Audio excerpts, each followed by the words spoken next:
Whether it's a natural disaster, an economic crisis, or an unexpected life event, being prepared is not about fear, it's about resilience.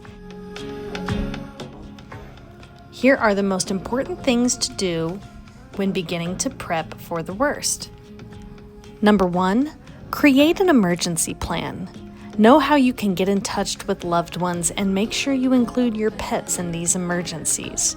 Write down the plan if there's a place to meet up and how to stay in communication.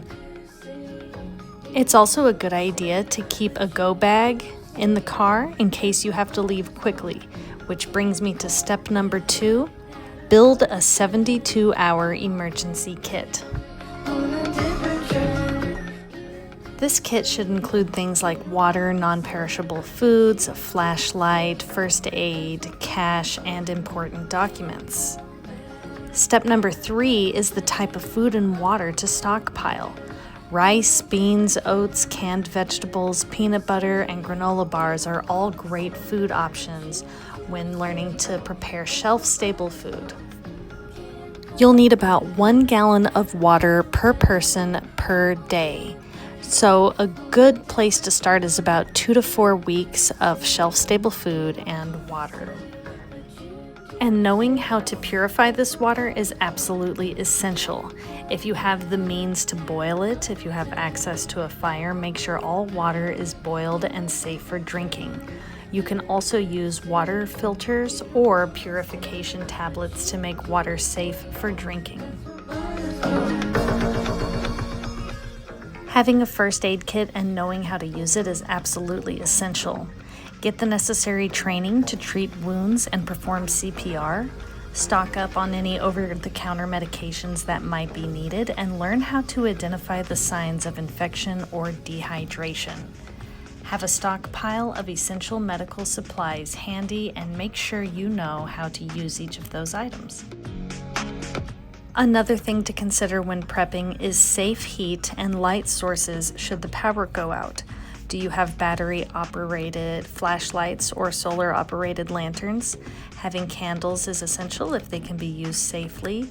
Having enough blankets or an indoor safe propane heater can help keep the place warm.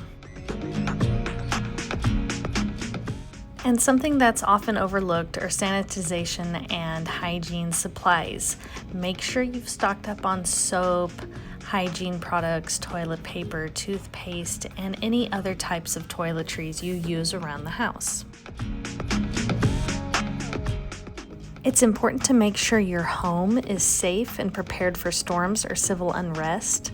Make sure you have a fire extinguisher, working smoke detectors, that all of the windows lock and the doors can be reinforced, and if necessary, you have an emergency radio. An emergency radio is incredibly important should cell service go down or the internet disappears. Having a backup plan for communication is necessary before these things happen. Do you have walkie-talkies or a ham radio, for instance, or some other plan to get in touch with your loved ones should there be no other way to communicate? And finally, one of the best things you can do to prepare for the worst is to keep learning and practicing your skills. It's more than just storing supplies, it's a mindset. Learn basic survival skills, gardening, learning how to cook without power, and a lot of different types of activities you would expect to find on a camping trip. Practice fire drills and evacuation plans. Read books on survival, first aid, foraging, and other types of survival techniques. Knowing these skills are absolutely essential should the worst happen or if there is an emergency. So what are your favorite survival skills and what tips do you give people whenever it comes to preparing for the worst? Feel free to share those tips in the comments section, and thank you so much for watching.